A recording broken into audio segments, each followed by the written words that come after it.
Iwa, don't shut me out. Hear my words. Make James Cameron make better movies. That's how I'm Come on, opening swing it. this. Okay. Ladies and gentlemen, welcome to This Week on ForReel. We, if you do not know yet, are talking about Avatar, Fire, and Ash, and I have some of the ForReel team here where we're gonna duke this out. So, Derrick, Michael, Luca, and Shawn, welcome to the conversation. Hello, happy to be here. Hello. I love that you immediately started this by saying A while wrong. I really set the tone. Guys, I'm gonna get so many names wrong on this podcast. We might as well just set the tone and just expect that I'm gonna butcher all the pronunciations. So let's just set that expectation. I get it. I love to make things up too. Oh my gosh, guys! After a number of years now, we have the third installment to the Avatar franchise. Of course, directed by James Cameron. You can hear my enthusiasm, I'm sure. With these movies, we have visual spectacle, we have incredible, graphics and 3D, and this is probably the best that I can talk about this movie. But I want to hear your guys' perspectives. Let's go around and just get general reactions to Avatar, Fire, and Ash. Let's keep this part non-spoilery. Just want to get what your thoughts were leaving the theater. Derrick, we'll start with you. So listen, I think I've been pretty clear, and I am on record across all platforms of the internet that these movies are just not for me. I play video games, and so I know what video game cutscenes look like, and I don't need a 3.5 hour unskippable cutscene for a game I haven't played in God knows how long. So that's typically my view. I find these movies to just be exhaustingly stale and just so deeply silly and not engaging whatsoever. I will carve this out because this is true, and this is what people I think really enjoy about these. You won't find anybody that does spectacle better than James Cameron. So for all my criticisms of it feeling like a video game, looking like a video game, if you pair what these look like to any of the other slop that we get when it comes to technology and computer animation and live action, whatever you want to call it, there is no comparison. That's 100% like the man is at the forefront of what we can do with cinema as far as technology goes. But pretty pictures do not a good movie make. And yeah, so that's where I'm going to leave it for right now. Shawn, let's get your take on this one. Yeah, I really enjoyed it. I knew it. I knew we were gonna have to play Gen Z. I just knew it.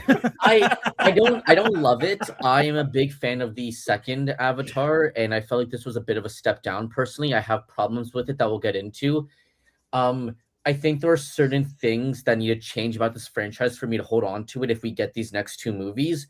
But I do find stuff to enjoy about the characters and certain things about the story. And I'm really excited to get into the conversation.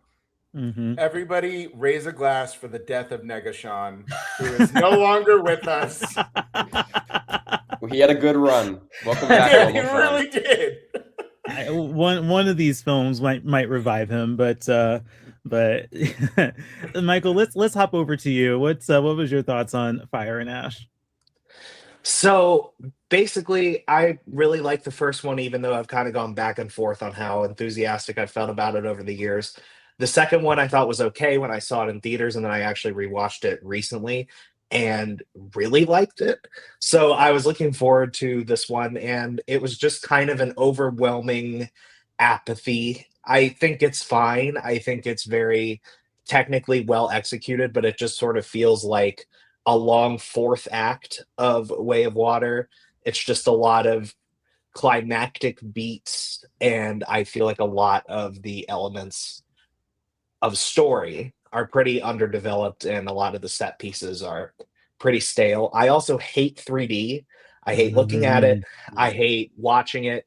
This like 48 frames per second thing where the frame rate speeds up and then chunks all the way down within the span of a second is really just like incredibly irritating and unpleasant sensory wise. So I feel like there's a chance that I could come back and maybe enjoy it more just because like I was so physically uncomfortable watching it. But I just don't really think there's many places left to go. Mm-hmm. Luca, your turn. For me, I'm very fond of movies that feel like they could kill a 15-year-old Victorian child. And so this one is definitely... What a start. What a way to introduce that. If you showed this to somebody in the 13th century or somebody who was born like maybe in like pre-1940, I think this movie would kill them. And I think that's what I love about it so much. In one of my film classes, we talked about digital filmmaking and how lots of like digital cinema like kind of really wants to emulate reality. And I love how Cameron's just like, nah, I just wanted to do bullshit for like 9 hours. And I think that's really, I really admire it. It's like, I'm going to echo Derrick's point. Like it is stupid, but at the same time, it's like a elevated sense of stupid where you have like psychic space whales doing court trials. And like, I just feel crazy even saying it, which is kind of why I love these movies so much. Oh my goodness. I will say, I'm gonna say this just real quick. Yes. I appreciate Luca just being like, yeah, no, you're all right, and I love it anyway. I appreciate that because nothing irritates me more than people trying to excuse and defend things that straight up can't be defended. Like they tie themselves in knots and the compartmentalization they do to try to defend why you like these movies. I am totally okay if you just say, yeah, these movies are stupid and I love them. If you just said that, I'd be like, bro, enjoy your life. Have a great time. But when you spend all day trying to convince me that these characters matter, like, get out of here. Go do drugs and watch Space Whales. That's what you are. If you're not going to do that, then shut up. Oh my gosh. I think this is going to be a great conversation because I'm loving the variety of opinions we have here. I think I might have disliked this movie the most. And I'm going to echo just like so much of what you guys are saying. Like, yes, this is a visual spectacle. But also I just thought video game the whole movie. And I don't need to go to the theaters to play a video game. I do have a PS5 at home if I really wanted to do that. And so I just think that Avatar doesn't offer me what I want out of a cinematic experience. I do want character development. I do want an interesting story. I want themes that are well fleshed out, that are actually have some thought put into them. It's so clear to me that these movies are really just like what cool shit can we put on the screen, and let's just use the story from last time, tweak a little bit maybe, and that doesn't do it for me. I'm trying very hard to respect that it does do it for some people. There are some people like beyond like being a video game. I think I have said ever since I watched this one and even with the last one, I think that Avatar just needs to be the theme park dark ride that it's always meant to have been and just be happy there, right? Like I don't need these to be 3 hour and 15-minute movies. I don't need them in 3D. Oh my God. Guys, I watched about 70% of this movie blurry because the only 3 showtimes that were playing that day for standard screening were outside of the time frame that I could go. All the other like 15 showings were in 3D and I would just rather watch it blurry. And so that's how I got to experience this. And like, look, it's not that the 3D is bad. I think of 3D movies, Avatar does 3D the best. I just don't need it for 3 hours. I get so bored with it, and it's just not an effect that I need. And there are times when I had it off, and like the 3D wasn't as like in depth, so it wasn't as blurry. So I'm looking at the screen like, I just want to watch this movie. Like this is all I want, guys. You couldn't do an IMAX showing like just like this. All right, I digress. But with me mentioning 3D, I think that's a good topic to transition into. From here, I want to know more about how you guys feel about Avatar and the 3D space, which is a trend that kind of came and went. I'm not entirely sure why we keep trying to make fetch happen. But that is what Avatar is doing for 3D. So let's talk a little bit about 3D. Michael, you want to lead us off on this one? I'm just like, okay, there's 4 or 5 really impressive shots.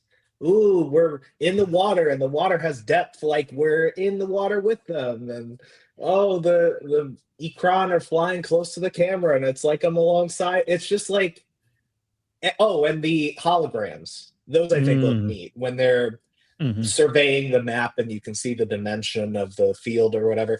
That I think is neat. Beyond that, it's like a pop-up book. I just don't really think it adds anything, and it really makes me feel like I'm watching a movie. Like, I actually think these would be way more immersive if I wasn't constantly aware of this artifice, of this effect, and oh, how does the frame rate look in this shot and all that. It's just a bunch of bells and whistles in a movie that has plenty of bells and whistles. At a certain point, the bells are too loud. The whistles are hurting my ears. That's kind of how I feel. Yeah, that sounds right to me. The frame rate was another thing I wanted to point out, because that did annoy me a lot. Like, why is this frame rating like this? I don't know. Luca, we'll pop over to you. What do you feel about the 3D, the use of 3D, but also the trend of 3D in film? Honestly, I don't really mind it. My local theater in Toronto, they're actually playing a 35 millimeter print of Friday the 13th Part 3 in 3D. So I might just have to check it out just to see what 3D looks like on celluloid, because I've never seen it like that. But James Cameron's probably the only guy that I will put on 3D glasses for, other than like if it's like a particularly nice looking 3D or like animated movie. Otherwise, I'm not putting them on. No, thank you. But for Jim, it's different. I don't know. I love being in Pandora. I love having it kind of feel more tactile and all that stuff. I get how stupid it sounds, and like I'm probably like the flag bearer for Avatar is stupid, but I love it anyway. But God, like it's just so immersive. Like it definitely. Maybe the first 15 minutes of Fire and Ash, I was like, oh, God, I'm going to wear these stupid, clunky 3D glasses. This is going to be so annoying. And then I just kind of forgot that they were on for the next, like, 4.5 hours, which was, sure, why not? Like, again, like, I'm kind of like, to put it in a water metaphor, I'm just riding the wave with these a lot. Like, I'm definitely going with the flow a lot more than I would for other movies. But that's just because, like, there's a capacity for me to kind of just like release myself, like I'm in my, the little, my little theater chair. I'm in the IMAX theater. Take me away. That's all I need. And yeah, sometimes the 3D is a little clunky, and sometimes not even sometimes, the frame rate variation definitely made me realize why people call these movies video games sometimes, because I never watched them with the frame interpolation. Yeah, maybe they should just stick to one frame rate though. It's very choppy. I'm not a fan. Even like, I'm trying to like, like rationalize in some way. I don't really like it. I don't like it in like, it's funny. I don't like it in any movie. Like even in like Mad Max Fury Road, there's a little bit of like, there's maybe like one shot of that, and I'm like, oh, I don't like that. So my TLDR for this is keep movies in one frame rate the whole time, please, and thank you. I concur. Shawn, how about you? Let's talk about how this movie looks with its frame rates and 3D and all of those trends. Yeah, I find Avatar to be the only franchise that doesn't use 3D as a cash grab to make more money. I think that's clearly what it is, and James Cameron's the only one that tries to use it with a purpose, which I definitely appreciate. With this movie, like Luca, I got these I'm sure we got the same type of glasses. They were just very clunky. And from my experience, you had to sit in a very specific place, and if you moved, stuff will get blurry. And there's a lot of languages being spoken, so there's subtitles, and the stuff gets blurry, and the background gets blurry. So I didn't love that, and it never really bothered me before I saw it. But then I found myself having to take them off for a second and rub my eyes just because it was just getting a bit nauseating. So I'm kind of getting over it. I'm not really seeing the purpose of it in these movies as strongly as they were in the first one, and especially the second one. So yeah, I'm not really feeling it anymore, the 3D specifically. So I'll watch it in IMAX. I think it looks great like that. I don't think I need to be seeing it in. If they make other ones, I think it's something I would consider about seeing it in 3D. Mm-hmm. Yeah, Derrick. Well, listen, I don't wear contacts, so there is nothing more uncomfortable for me than having to put the most clunkiest, unmalleable pieces of plastic over my actual glasses just to watch a movie. That is a horrible experience, and I hate every second of it. Yeah, I'm sorry. I'm going to be the boomer on this one, guys. 3D, RDX, ScreenX, roller coaster shit. None of that is for me. Like, I can't do it. It is, I like what Michael had talked about a little bit about that sensory overload. Like, for me, like, I'm already willing to go and allow the screen itself to just immerse me in whatever's happening. So I like 35 millimeter print, 70 millimeter print, IMAX, like floor to ceiling screens. Like, it's gorgeous. Like, let's go. But I don't need any other senses to be engaged with that kind of stuff. Like, I don't need to smell the ocean of Avatar. I don't need to, you know what I mean? Like, I don't need to feel like I'm flying. We have roller coasters for that. And I'm old and I can't do roller coasters anymore. So, like, none of that excites me. I don't, you know what I mean? Like, I did an RDX one time and I lost half of my popcorn because every time I went to eat it, it just went everywhere. And like, that's not a fun experience for me. Like, I'm no longer watching your movie. I'm crying about the $50 popcorn all over the floor. So all that being said, yeah, 3D is just not for me. I understand how people can feel that it does enhance the immersion. I think in this regard, though, if you're going to do, I think you need to do one or the other. It either needs to be 3D and no high frame rate, or high frame rate and no 3D, because combining them is just like your eyes simply don't have the capacity to even comprehend or understand things as they're moving, and it's jarring, and then it takes me out, and then all of those criticisms about it being a video game, feeling like a video game, those are just exacerbated because you're literally forcing me to think of it in those terms. So yeah, 3D is the only reason this is the only movie I would ever even brave putting on glasses for, but it's more of an assignment than something I actually want to do. Outside of that, I avoid 3D at all costs. Like, I don't care if you said you made it that way. If the Odyssey is in 3D, I don't give a shit. Like, I'll watch it at home if that's the case, because yeah, it's not for me. Not for me at all. Yeah, I think the theme park point that you're making, in some cases, actually going to a theme park would be cheaper than going to Avatar. So, like, do the cost analysis there, guys. Like that, some of these premium formats get pretty pricey. Yeah, but you just have a whole day of whales. I'm sure they do. SeaWorld. Yeah, but are they kept ethically? Oh, that's true. Blackfish. Okay. I can't believe I hate to see 40X catching strays, to be honest with you. I saw Godzilla -1 in 40X, and it was like Godzilla was in the theater. It was kind of awesome. I just can't, man. I can't. I have not given not -1. Shin Godzilla. Pardon. Shin Godzilla. Oh, okay, yeah. Yeah, I haven't given 40X a try yet. It's kind of out of the way for me, and I am a theme park person. I would rather just go to a theme park. And I don't, maybe I am just becoming like the old person in the room, because I just want to watch the movie on the screen. Like, I just want to, like you guys are saying, that extra sensory stuff. I think that could be playing a role in conditioning audiences to expect movies to be more than they need to be in order to be entertaining. And that there's a whole conversation that can be had about what the industry has done to evolve people's expectations of movies. And yeah, I won't participate. Just give me IMAX, guys. I just want a 2D IMAX movie with great sound system. That's it. Okay.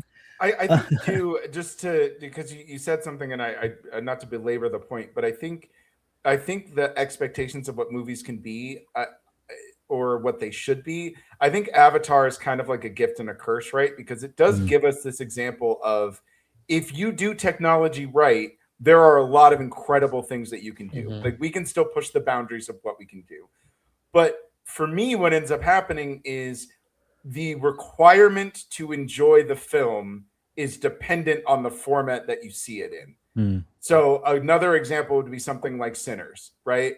Sinners is just a good fun. I mean, obviously not everybody agrees, but like for the most part, like most people agree that Sinners is a good movie. And you can watch Sinners in a standard format without any of the other ways that it was made, and still have a really, really good time. It is enhanced if you watch those things on an IMAX screen, but it is not a necessity to enjoy Sinners to watch it in IMAX. You can, and it's great, and it's enhanced, but it's not the sole reason to go see it. And Avatar is the inverse of that, where like most people's arguments are, you're not actually watching the movie if you're not going to an IMAX 3D screening. And that to me is just, that's not an enhancement. Like you're literally making the viewing setting the reason to go see the movie instead of the movie itself. Right. So that's where I have a really big struggle with the format in general.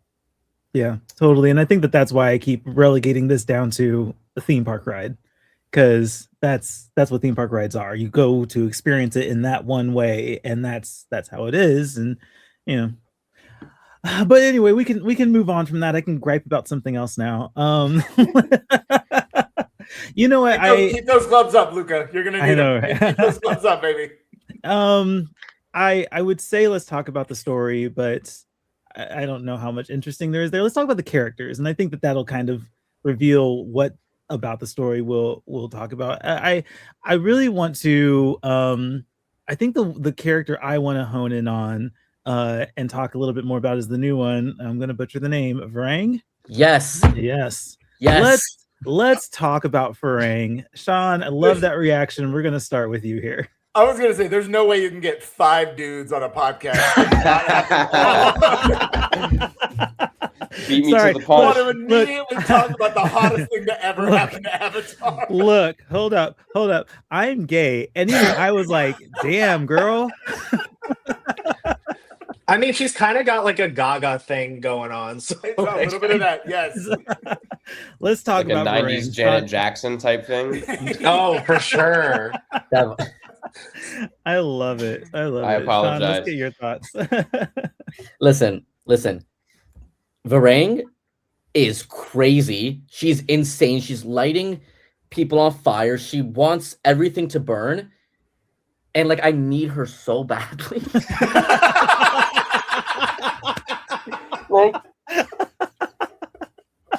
like yes, maybe there's other factors to it, but like I see where she's coming from. Like, I get Stephen Lang. I get the Colonel. But okay. I love you, Shawn. I love you so much. Thank you. I love you too. I did really like having the dynamic of these like evil like Avatar people, and I really liked what they brought to this franchise, because I think with the second one, I haven't seen it in a couple of years, but I just don't I know it was like a new sector of Pandora and meeting these new people, but they weren't really the adversaries, especially not like, these new people. So I really liked having that and bringing it. I just don't like how much they meshed with the military people. We can get into that later when that's more like story based, but Varang, I just thought, I don't know, she was just awesome, and I love when she went toe to toe with Zoe Saldana and Neytiri. I thought they were really good when they had scenes together. So depending on, again, where this franchise goes, I really want to see more from these people, from Varang, from her tribe, because I think there's a lot to do there. I just wish they weren't splitting screen time with the military, if that makes sense. Mm-hmm. Luca, what do you think? So I want to reiterate my point about how I think these movies would kill anybody born before like 1930.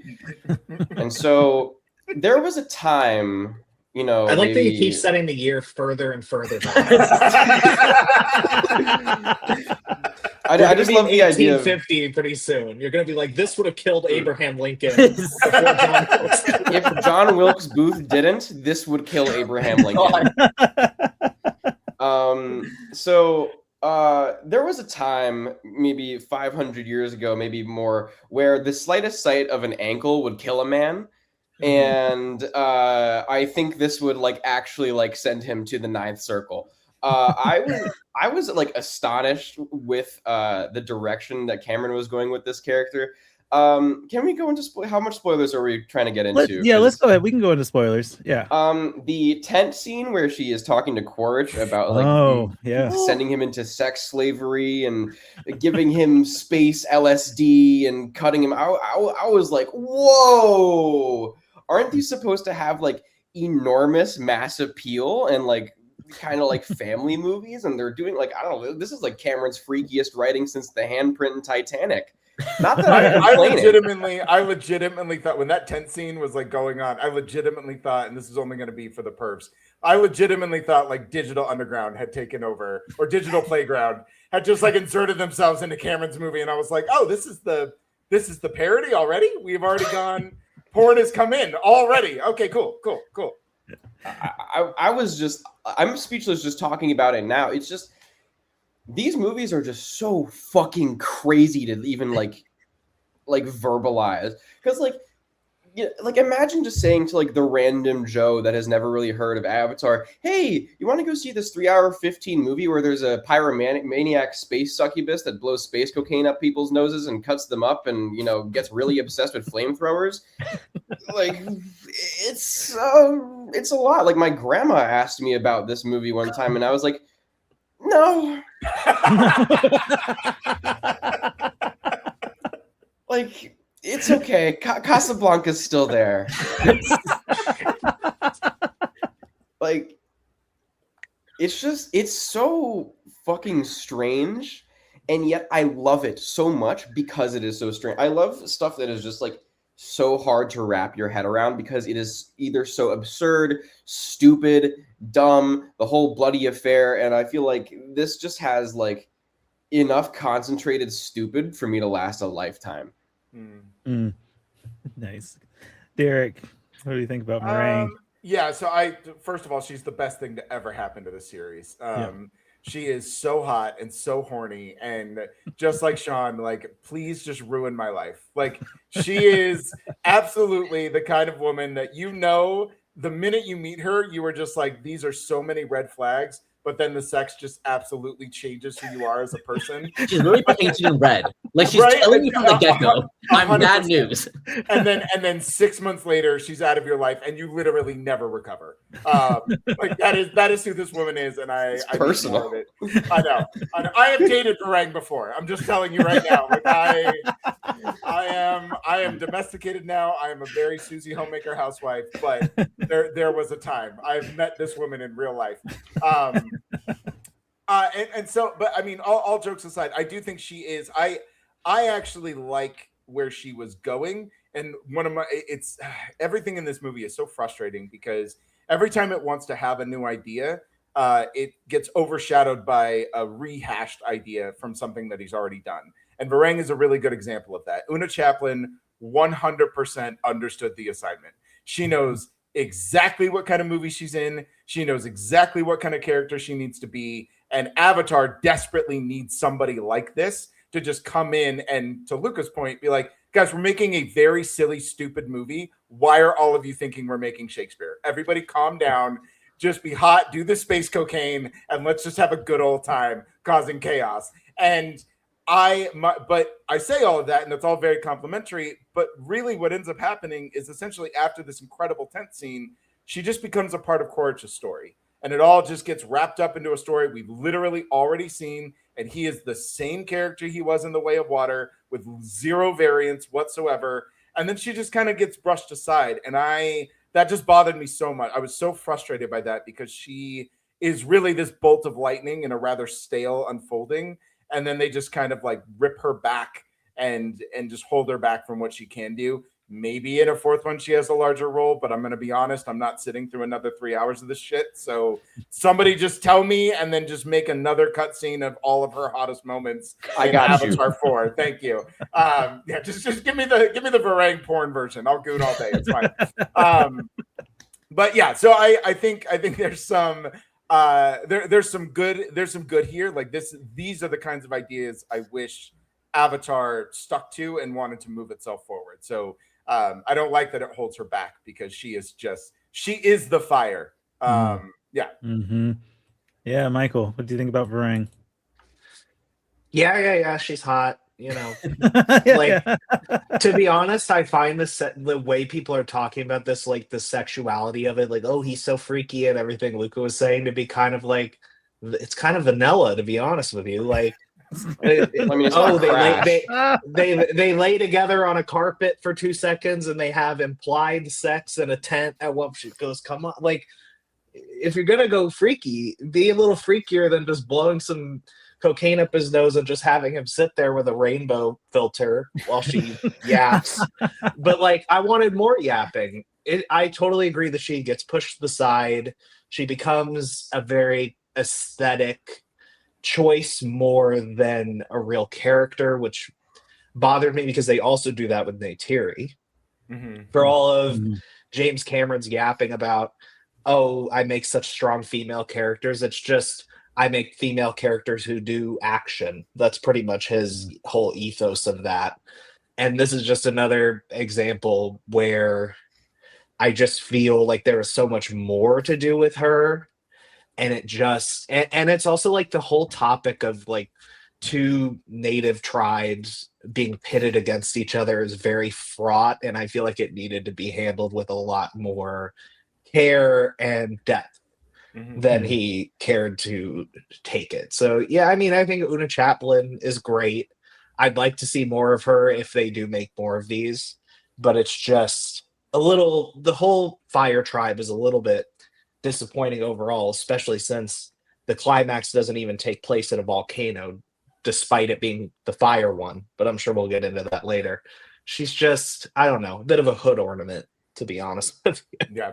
I think I was going to say to your point too, though, it's frustrating because you know that there's something there, right? Like you know there's something under the hood. If you just lift it under, there is depth there. Like she is a very compelling character when she gets introduced, and her obsession with fire, the reason she doesn't care about Awa, like the reason she just wants to cause chaos in Pandora, all of that stuff should have just been the focal point of the movie. Like that's where, yeah, you're absolutely right. This should have just ended in a fight in a volcano. That's fucking awesome. Sign me up for that. I am all about that. But instead, to Sean's point too, and Michael, you had said this, but like she just gets wrapped up in the military again, and then it's just a military foe. And Avatar, Fire and Ash, and The Way of Water have the exact same hour in the end. Like it's literally the same fight, and it's like, but you had the idea. It was there, and you just you moved on. Why? Yeah, I think Varang is absolutely, in my opinion, the best thing that has happened in this whole franchise since, the first Avatar introduced us to this mind-blowing technology.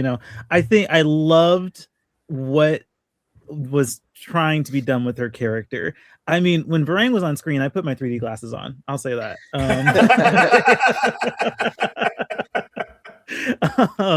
I was very much enthralled with the type of character that she is, with her demeanor, with just like everything about her when she's introduced into the story is enthralling. But yeah, I think that her character after the tent scene and she gets wrapped up in the military, I think her character gets incredibly neutered, unfortunately. Like I think so much of the appeal to Varang and what she could have been doing was just entirely subdued and pushed aside when she became a part of the military. And I don't understand why there couldn't be more nuance in who the villain is. I mean, why is she partnering with the military? Why aren't they foes? And you can have this like three-way fight against these enemies. There's so many interesting things you could do. And yes, give me the volcano fight at the end. That would have been awesome.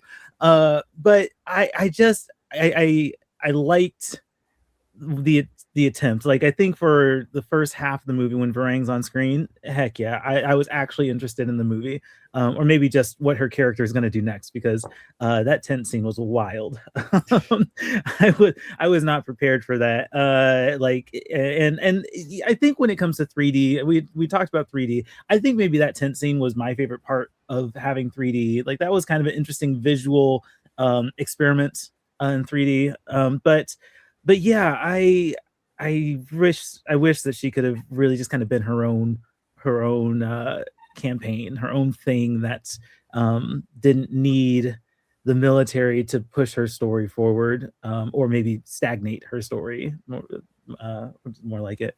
So yeah, I guess that kind of leads us into the story here. Did anyone want to talk about if there was anything compelling with this story?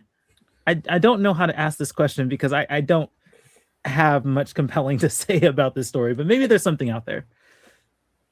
Yeah, Shawn, what's up? Let's go. Like, it's kind of just back, going off of what we all talked about, where there's just a lot of interesting stuff going on with the fire people.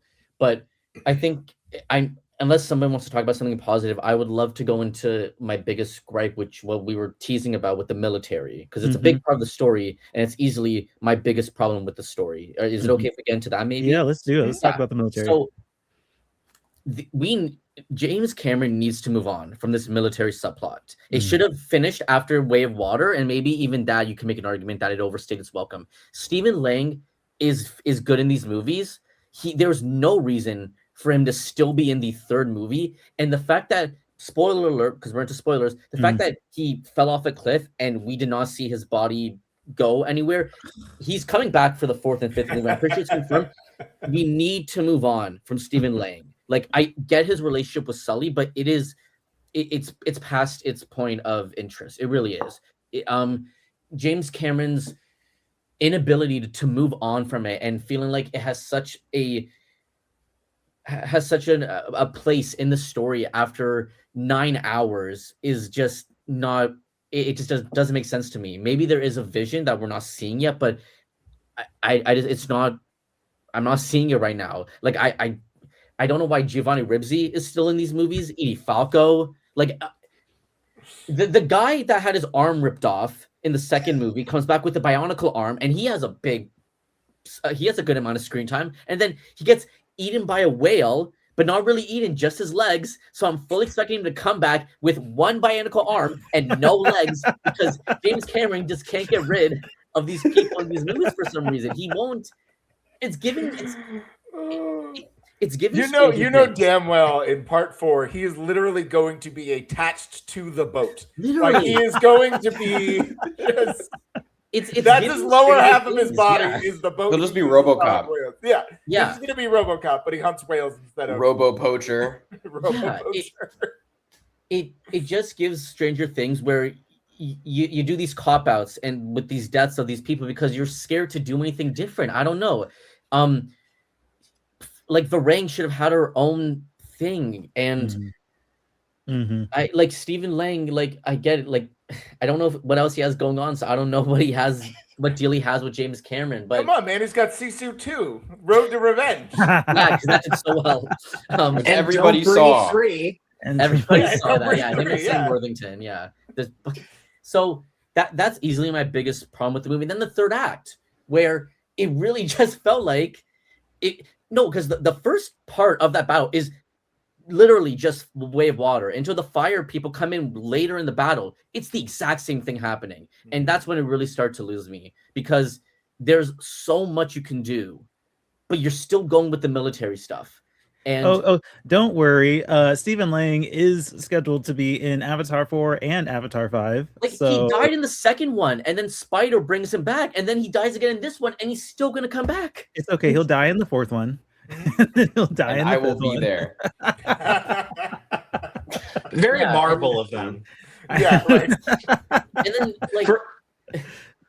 and then just I want to make a side note where the entire time it felt like Stephen Lang was really trying to sound like Woody Harrelson for some reason, and I don't know why, because I don't remember that happening in the first and second one. It was Woody Harrelson, so I just wanted to say that. Woody Harrelson would have been a great Quaritch, though. Yeah. Now I'm just thinking about that. That would have been really hard. Like, I really enjoyed everything else. Yeah. Right. Even if it was a bit slower pace, with the councils and everything, like, I was still enjoying it. But the military stuff just needs to go. We need to fully embrace. If he wants to I just think you should fully embrace Pandora and these people and those conflicts within that.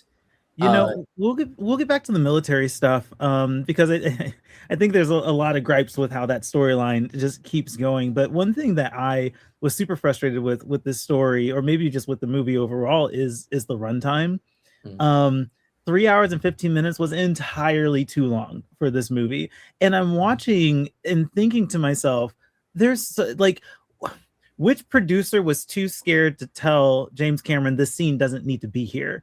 The one that stood out to me was when they try, but he bullies them. Yeah, did you see the article that got released today? Press interview, it's like he's talking about how, like, today I saw someone was like, Disney wanted to shorten the Varang trip scene, and he was like, you editing team are about to be unemployed. Like every story he tells is like, this producer tried to give me feedback and I told him to get out of my office. Like, yeah, there probably are people telling him that they're too long, and he goes, no, let's make more. I make money no matter what I do. Shut up. And they go, okay. You're right. And you know what's really frustrating is that he's right. Yeah. And I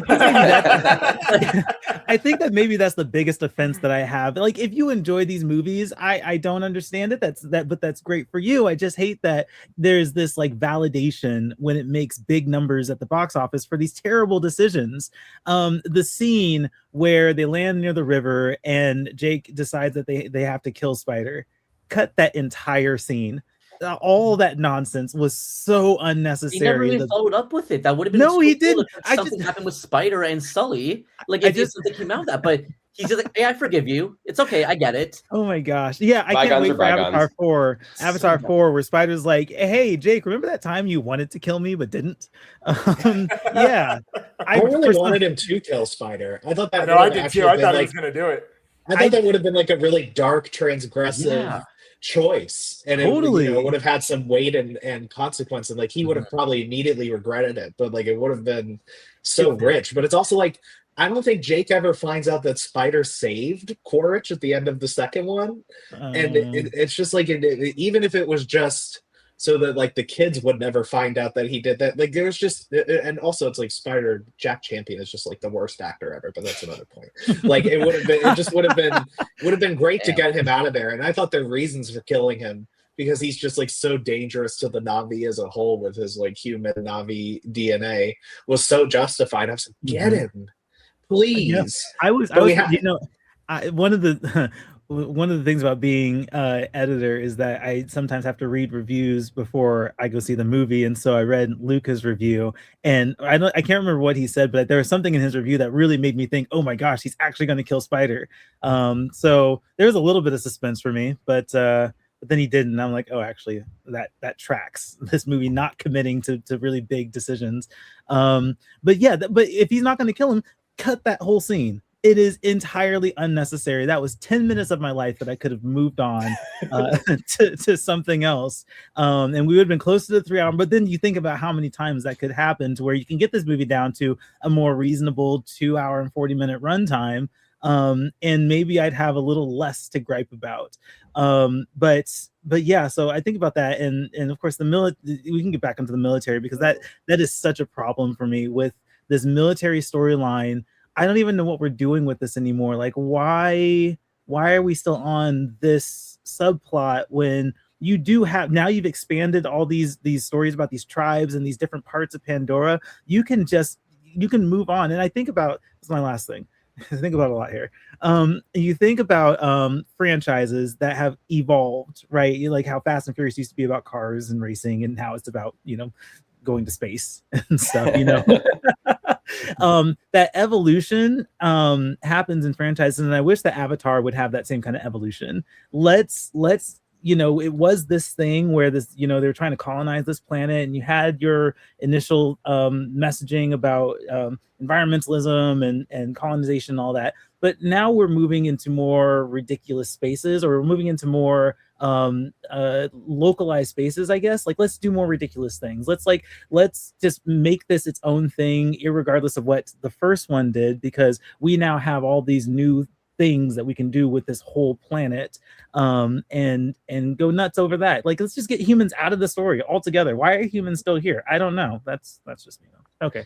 I do want to flag really quick while you're talking about the military thing. Yeah. That set piece where they're freeing Spider from the base, it was boring as hell. I really You mean awful. when Spider, you can't shoot me? What was that? It's just like, I think for the most part the action is great, but there was that middle. I felt like when you're talking about a video game, it was like when you go over to a friend's house and they're like, "Let's play Halo, but I only have one controller." But you can, but every fourth death, you can get a turn.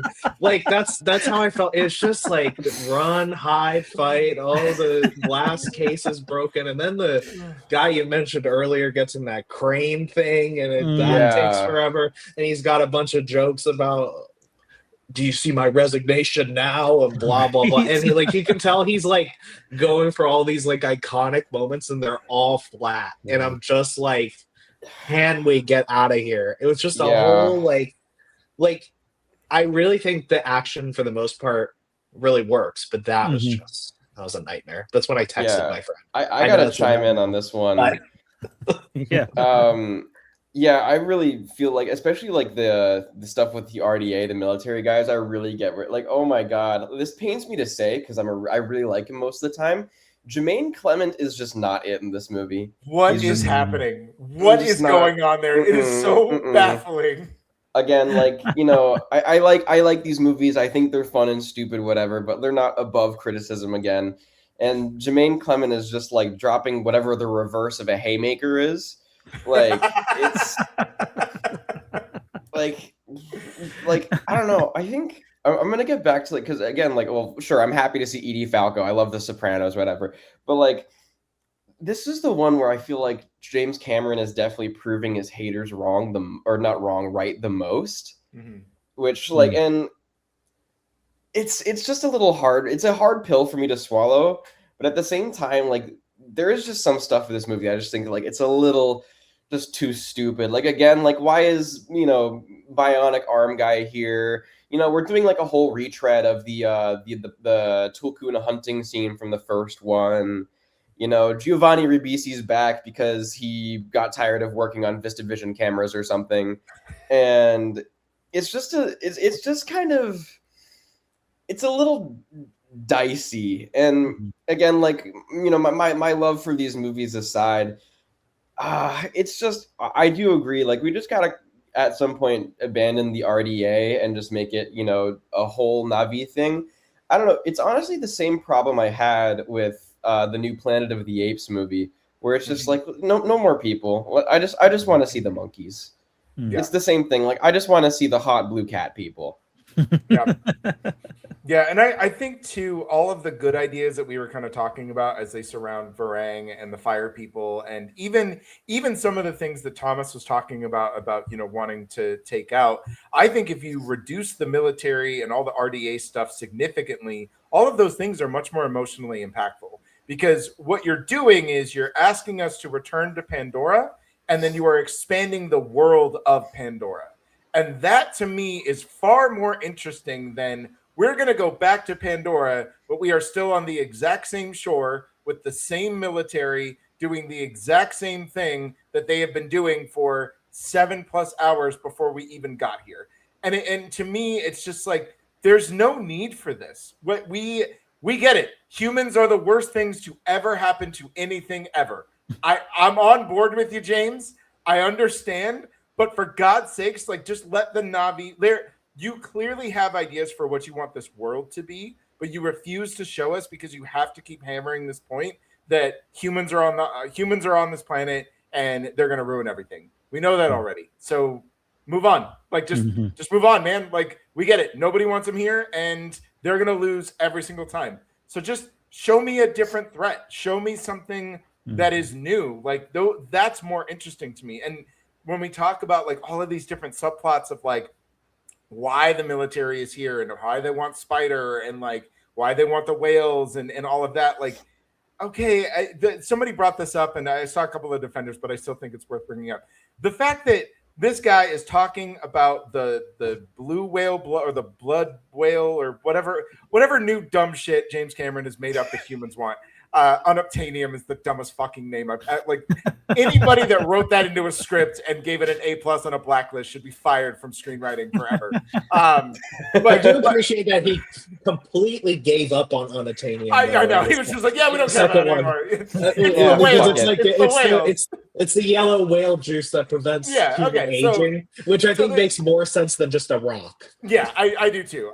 So, okay, fine. So, like, you're after whale sperm, and you're over here explaining the benefits of whale sperm to an avatar that you have literally recreated out of nothing. What the fuck are we talking about? Like, what? If you know that humans can just be avatars forever, indefinitely, by taking memories and of the dead and just inject it, what do you need whale sperm for then? I just don't. It's so bizarre that like every new idea clashes with whatever idea he already has, and I think it all leads back to this necessity to include the military and humanity in these fights that just don't simply need to be there. They just don't, because none of that shit is interesting. Every time something got interesting, we went back to the military base, and I was just like, why are we doing this? And last point, and I'll shut up. But how do you have every single poacher have a New Zealand accent and then remove it from Jermaine fucking Clemens? Why does this exist? It is so weird. What's crazy is that he wrote that role for Mark Maron, and I feel like you can tell, especially. That makes so much sense. Yeah. That makes so much sense. Guys, there is a subplot here that I think we need to address because is it integral to the story? I don't know. I really hope it's the one you're thinking of, or I'm. Well, we need to talk about Kiri. Yes, thank God. Yeah, that's what I thought. We need to talk about Kiri, and not just that Sigourney Weaver voicing this child is a bit odd, but her whole subplot here with like not being able to see Iwa. Am I pronouncing it right this time? Not being able to see Iwa. All right. Hey, not me. being shut out and not being heard and being disconnected and you know that whole storyline, which kind of leads into Spider and his transformation a little bit, just kind of her connection with Earth. And I guess I don't know, guys, someone else who wants to talk about Kiri and her storyline. Luca, we'll start with you. I'll take a crack at it. So this ties into my kind of overarching thesis over this movie, which is just like, as long as it's like insane and absurd, I'm with it all the way. And I just can't. Hold on, let me just Google how old Jack Champion is, because okay, I think. I'm glad someone's addressing. 21. Okay, so he's like a couple years younger than me. We have this 21-year-old kid kissing like 76-year-old Sigourney Weaver, who looks like a 14-year-old, and yeah, it's just so weird, and I love it. That was making me think about how he's like, we act everything out on set and we capture everything. I'm like, I'm sure. I bet you do. It's just it's weird, man. I like, and that's a weirdness that I can't get behind. I can get behind weird freaky Varang and all the weird shit she does with fire, and I can get through any of the weird explanations you want for how Pandora actually operates. And like, if you want to have squids and the court of whales and all of that kind of stuff, like that's the kind of weirdness that I'm fine with. Like, I get it. It's perfectly fine. And I know a lot of that just comes from James Cameron's own passion for the environment and animals and preservation and preservation and all those types of things. So that weirdness I'm on board with. Whatever this Neytiri shit is, this is a different level of weirdness. This is like, you're getting into the dark corners of Quentin Tarantino's mind when you're doing shit like this. Like, this is, I mean, there are some other directors I can name, but I'm not going to, because I don't want to get us banned from YouTube. But like, whoever you think of when I say that, that's how I feel about whatever's going on with Neytiri and Spider, having it be Sigourney Weaver. It is just fucking weird, and I can't sign on to it. I think the other part of it too is there's just no reason for this to even be a thing, because nobody in the movie can explain why it exists. Every single time someone is like, wait, who is she? And they're like, yeah, we don't know. And they just leave it. And everyone's like, yeah, okay, cool. She's the daughter of an avatar that's not really an avatar, that's in water now, that's in like hyperspace, and hyperspace sleep, and you can still see her, but she doesn't know that like that's like nobody can explain it, and they all just accept it. And I'm just like, dude, what is going on? It's because she's Space Jesus, but a girl. I know. Oh my gosh. Oh yeah, that did happen. Yeah, just to clarify, you said Neytiri, you meant Kiri. But sure, whatever, right? That's kind of doesn't care anymore.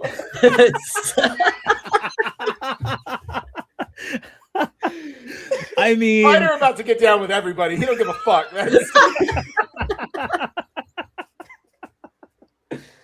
Yeah, I think there's like, and this is where I say like this movie, this franchise, if it wants to hold my attention, maybe should just lean into the absurdity, because I couldn't explain what they were trying to explain to Kiri about her origins. I don't know. I didn't care. But if we're gonna lean into absurdity, I mean, even with how she like her the way she like DNA manipulates Spider so that he can breathe, I'm like, oh, this wasn't available to you in the last movie, that it just kind of happened at the moment, because the plot needed it to happen. And it's so funny, his response, oh yeah, I'm good on the breathing thing now. Like Spider's like a character that was like locked in a hermetically sealed chamber in like 1984, and was just kind of kept there, kind of just rotting / decomposing while also growing fungi, and then they opened him back up in the 21st century, and it's just like this. Mm-hmm. Like it's like 80s James Cameron writing. That's why he says words like butthole, and everyone's like, oh yeah, that's a normal word that people say on a regular basis. He just kind of says like whatever, and I'm kind of just like, yeah, you go, Spider, tell him. I wish. So when I was just doing some Googling, it dawned on me that Jack Champion was in Freaky Tales, and I remember liking him in Freaky Tales. So I'm trying to just believe that he just was not given great material here to work with, or great direction, because I do think his part in this movie is pretty bad. It's very, very. It's not well portrayed at all. And it's got to be a little weird to be like the only person in the room being like half or maybe 3/4 naked, pretty much, right, in like blue tattoos and with dreads, and like everybody else is like in a mocap suit. It's got to be a weird set environment. I imagine. And then you're also kissing Sigourney Weaver. You're not letting that go, man. I love it. It's so strange. It's so weird. Yeah, it is. I need that behind the scenes clip. I want the raw footage of that. When Avatar porn becomes a category on Pornhub, I'm sure it's gonna. I'm telling you guys, Digital Playground is getting those rights. I'm telling you right now. You know too much about this. Oh, I do. I'm fascinated by the industry in general, not in a weird sexual way, just like anyways, that's a different podcast altogether. Forget about it. We're talking about a 71-year-old woman kissing a 12-year-old. That's what we're talking about. My favorite Kiri moment is when at the end, when Varang is attacking Neytiri, and she goes, "Get away from my mom, you bitch." Yeah, I noticed that too. Just in case you didn't get it, she like looks at the camera like, oh no. And it was like a big pause too. So it's like, oh, she's not going to say bitch, and then she screams it. I'm like, okay. Yeah. It's a little bit of a step up from the one in Alien Romulus. I'll give it that one. Oh. Anything is a step up from Alien Romulus. That one was really bad. That one is really bad. And I find David Johnson to be unassailable, and you're not allowed to besmirch him in any way. But that's the one time where I will allow you to throw daggers at him. I don't even blame him for that. I know he was supposed to do that. I don't either, but still, I don't if you want to blame criticize him, you can. Yeah. You can for that line. It's bad. It's really, really bad. I think all of the kids, though, not to just stay on Kiri, but like all of the child subplots are so exhausting to me. I don't give a shit about any of them. Like, who had the decision to give Loak a Toronto accent? That's my question. Also, why did one of the tribal kids have like the broccoli haircut? Yeah. Yeah. What? I don't. Because what? Why not? Because why not? Those are the kids. Like when I go to the gym, I like turn around and leave when they all show up because I like. And he's I mean, I feel the same about this movie. Like when they show up, I'm like, can I leave? Like this isn't working for me. I think there's just too many of them. Like I like Loak and I like Kiri. I think Kiri's kind of fun and freaky. Like, you know, like I don't know, like it's like the one unique idea that's brought to the table. I can't really throw shade at it, but like what's Took doing there? Took doesn't do a damn thing besides get in trouble. And then, you know, the brother's dead, thank God. You know, that was a little much. And then is there another one? Like, it's just I literally, like in the last one, like I enjoyed that storyline, but I literally could not tell Loak and whatever the brother's name is apart. And it was just, I was like, what scene am I watching at any given moment? So that was pretty rough for me. So, you know, I just think it's oversaturated with kids. And then Spider, of course. Great. That's a very accurate observation, I think. And the opening sequence, I'm like, take a shot. Anytime one of them says bro. Like, bro. You wouldn't make it 10 minutes into this movie, man. James Cameron's like stuck in this little limbo period that's like between the 80s and 2003, and he's not going to leave it ever. Yeah. Well, you've been duly warned for we have 2 more of these movies that's supposed to be coming. And I don't know. I think this has been a fun conversation. Do I want to have it again for Avatar 4? Not really. Because actually, you know what I'm going to do when Avatar 4 comes out? I'm just going to repost this because it's probably going to have all the same problems. Yeah. Rain hot, story inconsequential, visual effects good. Next. I'm sure it's going to be the same conversation. So, you know, if James Cameron can rehash his movies, we'll just rehash this episode. Let's go ahead and wrap up here. I'm interested in everyone's kind of final score after this conversation. Derrick, let's start with you. Yeah, I'll say it again. These movies are just not for me. I'm all down for weirdness. I'm all down for sci-fi. I have plenty of movies that I make excuses for. So I'm not going to sit here and grandstand on any kind of like, oh, I'm going to look down on you because you like Avatar. Like, my gripes with people that like it are more in the discourse that we have around it when it comes to the internet. Like, if you like these movies, good for you. Like, I'm very happy that you like these movies.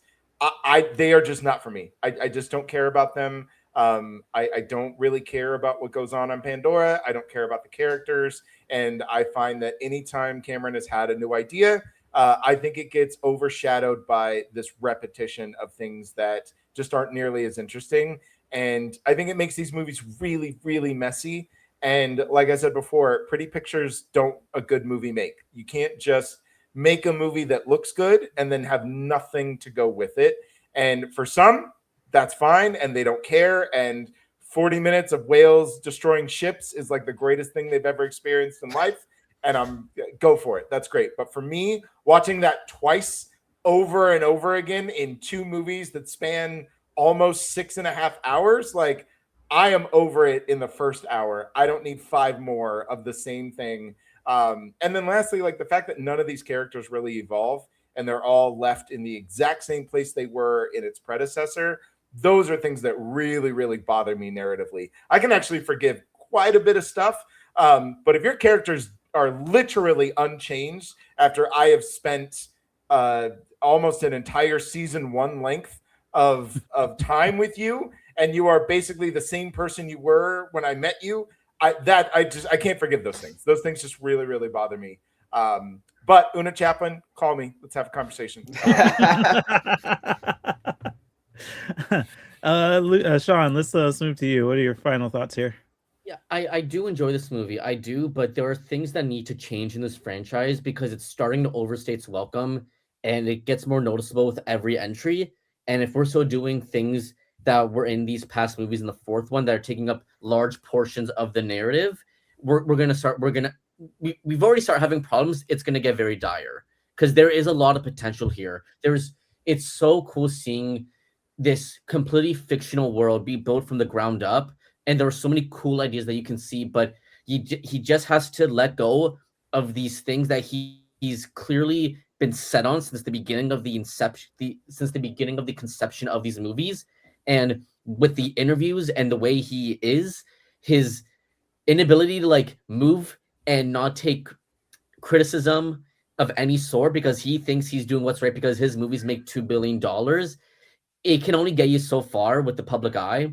So I just want to see this franchise take a drastic turn because it needs that. If we're doing another 6 hours of these movies, I just need something more. I need something unexpected. I need to see twists and turns. I need to see the right characters in the focus, because there are characters that are not working and they're taking up too much time, and there needs to be room for these more interesting characters. So I'm just hoping for the best, but with the way things are going, I don't know. I don't know how it's looking, but we'll see in 4 years. I think it is 2029 when we get Avatar 4, if we do. Yeah. Luca, how about you? What are your final thoughts? Look, these movies are big, dumb, silly, stupid, often a little over earnest. They're great with controlled substance, and yet I have this just complete and unabashed love for them.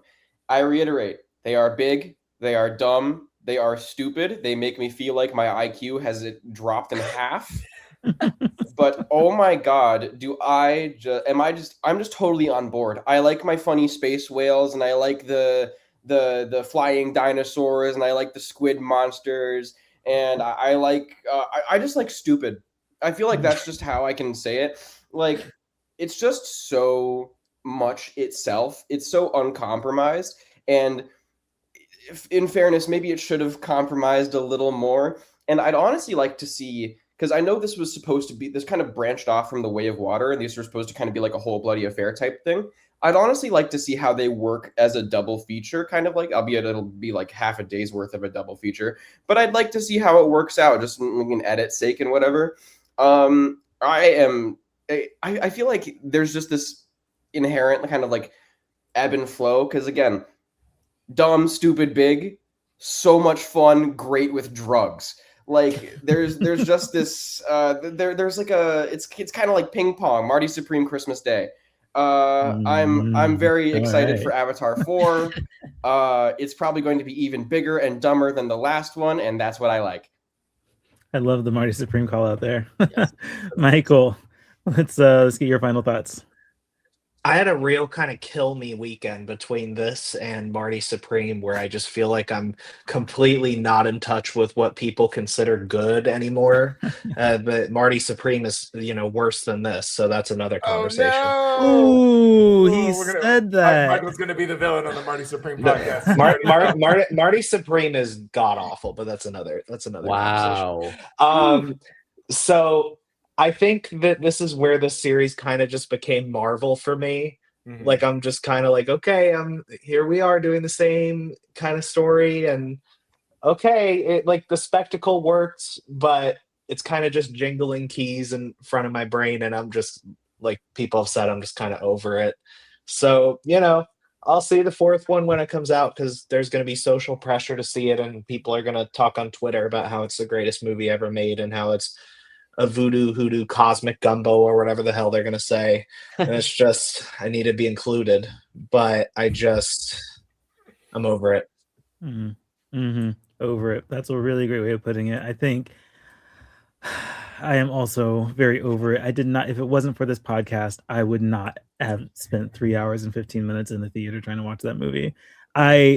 In full transparency, I had already planned on going Thursday night just because that was the time that I had to go see it, which also happened to be the Seahawk game that was playing, which, let me tell you, was significantly more exciting than this movie. Seahawks Rams, where the Hawks win in overtime. That was fun to watch, even just looking at the score. So periodically checking the score on the Seahawk game was like the highlight of Fire and Ash for me. This like Derrick is saying, this is not my kind of entertainment. And I'm trying very hard to remember that there is an audience for this. I've had friends who've gone to see it who said they had a really great time. They took their family. The 3D was awesome. And I hear that and I just think, damn it, I hate that I contributed my money to the box office for this. Like, so now it's going to be another win when it has, I don't know what the numbers are, but it's going to be another win when it makes big numbers at the box office. And I'm part of the problem because I didn't. It opened 100 million under the second one. Oh, well, can we take that as the first one? I think. I needed to open with less. Okay. And it kind of crushes my soul that I gave my money to this opening weekend. So there's that. Look, if you enjoy it, that's awesome. Love that for you. Kind of like what Derrick's saying, teach their own. But man, would I love to see something different from this. And I have no interest in seeing any more of these Avatar movies. I wish that James Cameron would move on and do other things. I'd rather see a different bad James Cameron movie than go through another Avatar film. Don't worry, you're getting it with Ghosts of Hiroshima. Let's get it. It's coming. That's right. The most tone-deaf movie of all time. It's on the way. The nuclear bombing in 3D. Oh no. Okay, well, I'll take a chance on that. Just I don't want to see Avatar 4. So that's where I'm at with that. And I think with that, we can go ahead and close this conversation. So thank you guys so much for entertaining this and chatting about Avatar Fire and Ash. I don't remember if I had Marty Supreme on the schedule, but it sounds like I might need to make sure it's there. So we'll discuss that and see what we can do next time. Derrick, Shawn, Luca, and Michael, thank you guys for joining me in this conversation. We will see you all next week on For Real.